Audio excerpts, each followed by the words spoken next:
Spoštovane in cenjeni, dobrodošli na slavnostni akademiji ob Evropskem dnevu spomina žrtev totalitarnih in avtoritarnih režimov.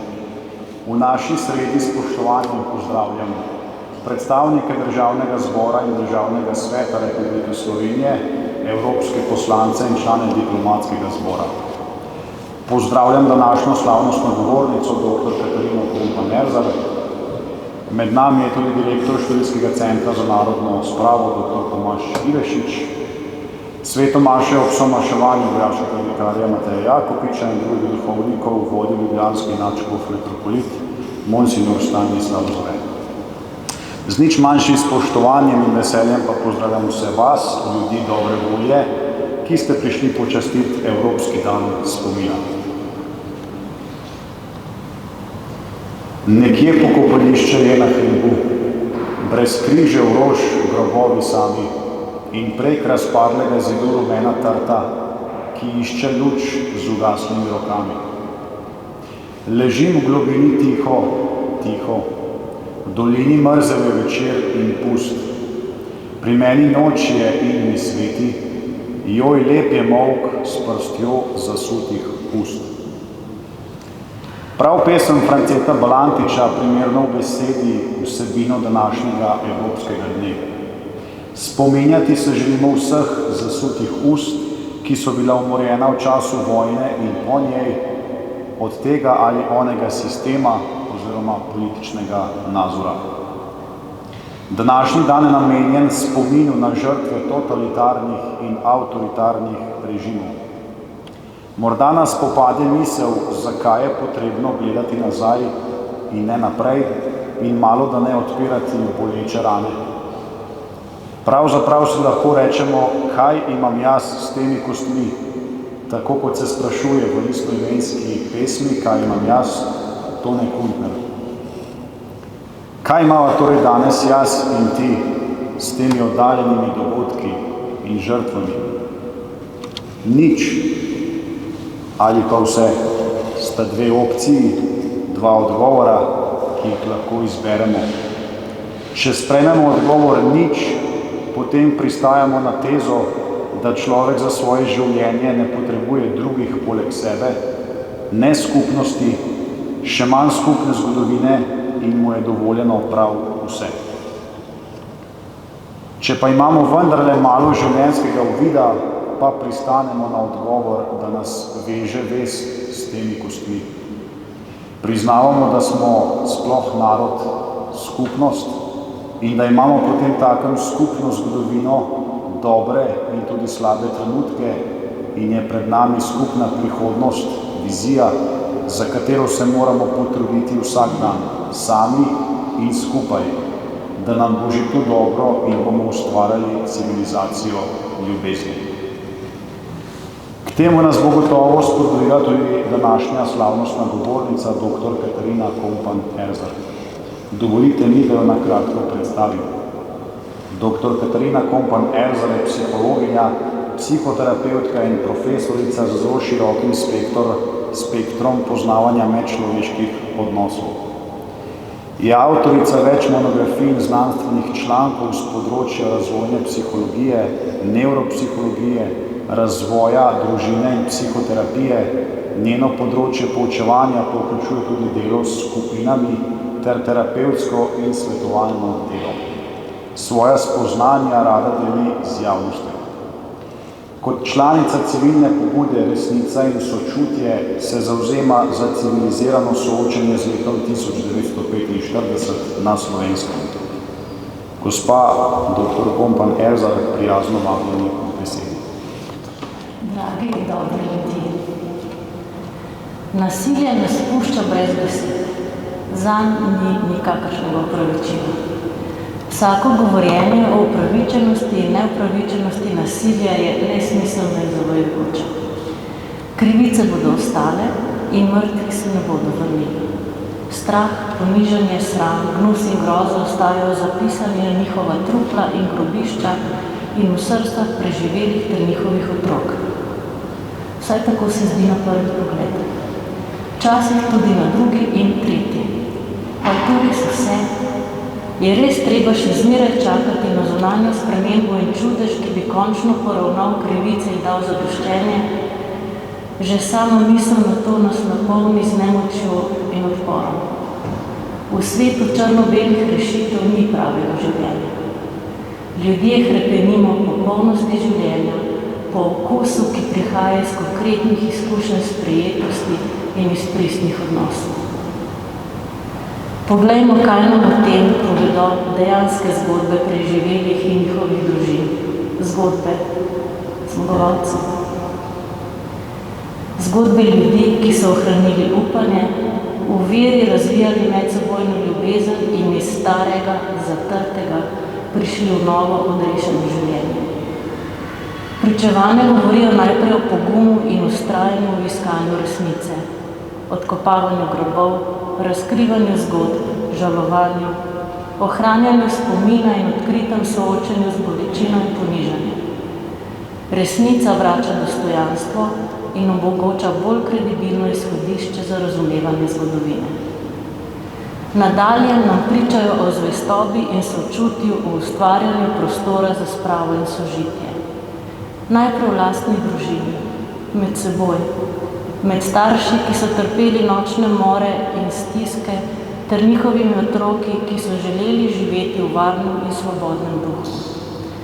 Govorijo o otrocih, ki so slutili, da si zaslužijo boljši svet, zadoščenje in opravičilo, a so bili hkrati ujeti v strah pred nasiljem in jezo nad storjenimi krivicami.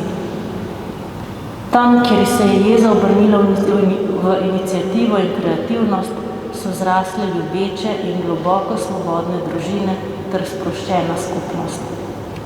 Nazadnje nam pričevanja spregovorijo o dolgi poti odpuščanja in odkrivanju globljega smisla življenja po travmi.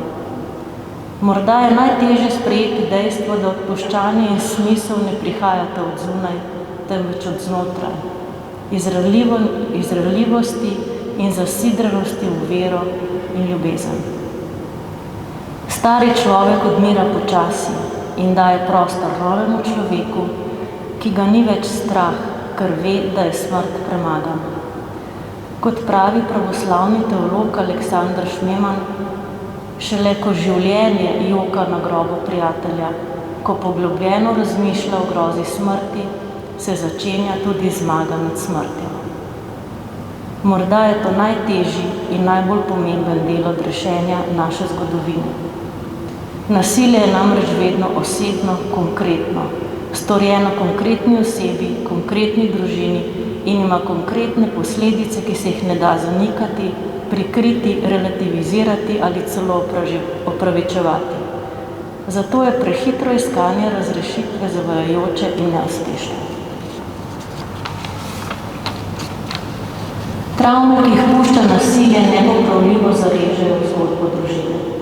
Zavedno jo zaznamujejo in zahtevajo globoko čustveno, miselno in tudi duhovno preoblikovanje na osebni, medosebni in medgeneracijski ravni. Pot posttravmatske rasti je dolga in kompleksna, vendar bogata, osvobajajoča in navdihujoča. Prinaša olajšanje, ponos in osvobojenost, ki presega vsakršne zunanje privilegije in priznanja. Družine, ki so se podale na to pot, so nam skozi 3 generacije pokazale korake te rasti, ki je vključevala vse, žrtve, njihove otroke in vnuke. Vsaka generacija je naredila svoje korake, ki jih lahko prepoznamo v vseh družinah, ki so se podale na to pot. Zato je zgodba o narodni spravi in odpuščanju vedno najprej zgodba o svobodi duha družine, ki je bilo vzeto vse. Njeni ljubljeni, njen dom, njena domovina in velikokrat tudi njen grob. Kako so se družine prebijale skozi trpljenje in smrt v novo življenje?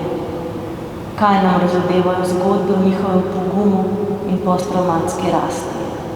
Predvsem ključni korake te rasti. Najprej ohranjanje spomina, ko je treba ohraniti nekaj, kar prihaja iz tistega časa, ko krivica še ni bila storjena. Ohraniti spomin na vse, kar je bilo dragocenega in neponovljivega in ob tem izjokati izgubljeno.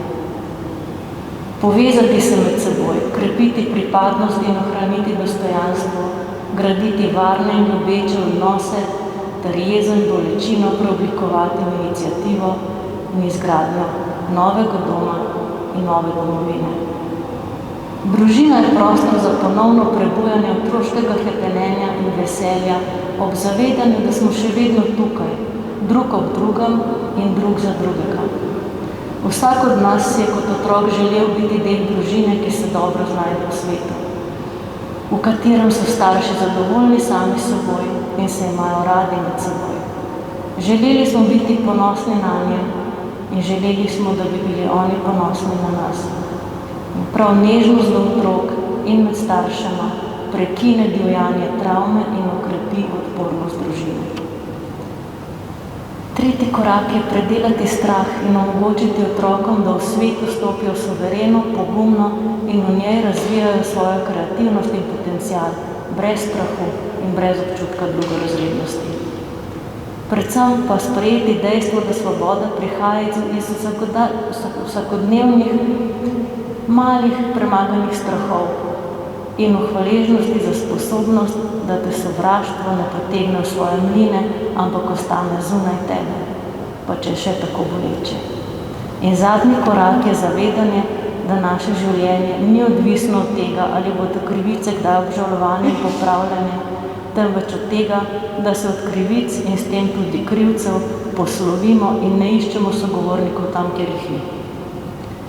Svoboda duha torej prihaja iz drobnih dejanj, vsakodnevnega premagovanja strahu, osvobojenosti od sovraštva in iz iniciativnosti ter aktivnega ustvarjanja bolj sočutnega sveta prav zaradi izkušnje trpljenja. Vsaka generacija v tem procesu dala delček odgovora na temeljno vprašanje, kako skozi trpljenje in smrt v novo življenje. Lahko sklenemo z besedami teologa Aleksandra Šmemana. Spominja nas, da smrt ni nekaj normalnega, smrt ni del Božjega načrta. Smrt je posledna sovražnica človeka, je znamenje, da se je življenje obrnilo proti samemu sebi. Toda Kristus jo je premagal. Premagal je ni s pojasnjevanjem, ampak z darom novega življenja, ki se razodeva v stajenju.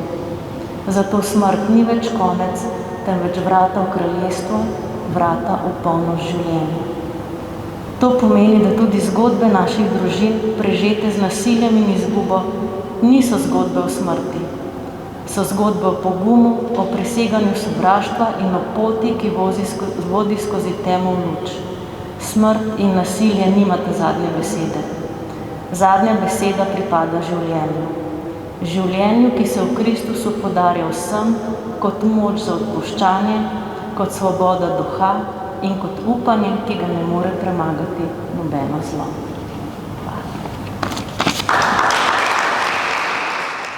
V sklopu današnje svečanosti je, kot ste verjetno že opazili, predstavljen tudi izbor umetniških del iz cikla Huda jama, preobrazba sveta, akademskega slikarja Jošta Snoja. O upodobitvah je avtor zapisal takole: umetnost je vstop v večnost. Tako ta naša trupla zaživijo v novi luči. Objeta so v luč trupla namreč, da bodo privzdignjena v Božjo navzočnost. Tragična je žrtev, a prav tako je tragičen tudi ubijalec, ki je upodobljen na eni izmed slik. In Kristus tudi nanj polaga roko z žebljem pribito, ki gre skozi ubijalčevo glavo. Ni na nas, da sodimo, kdo si je zaslužil kazen in kdo ne. To moramo preseči. Lahko pa sočutjem gledamo na žrtve in zločince in jih vse v lastnem ustvarjalnem dejanju odpuščanja privzdignemo k Bogu. Konec citata. Vabimo vas, da si po končani slovesnosti slike tudi pogledate, naj vas nagovorijo. Ob skorajšnjem zaključku današnje slovesnosti velja zahvala vsem sodelujočim in visokim gostom, ki ste svojo prisotnostjo gotovo počastili žrtve totalitarnih in avtoritarnih režimov. Hvala vsem prisotnim, ki čutite dolžnost izkazovati spoštovanje tem, ki ki so umrli v krivici, ki so se borili za mir in sožitje med človeštvom. Pri pripravi letošnje svečanosti smo sodelovali pripadniki vojaškega vikariata Slovenske vojske, Stolna župnija svetega Nikolaja, Nadškofija Ljubljana in Študijski center za narodno spravo. V svet glasbe nas bodo s pesmijo Frana Gerbiča Ave Marija še enkrat popeljali solista gospod Markus Fink in gospod Lukas Somoza Ostrc pod taktirko organista Mateja Burgerja. Prijeten večer še naprej, hvala za udeležbo in lahko noč.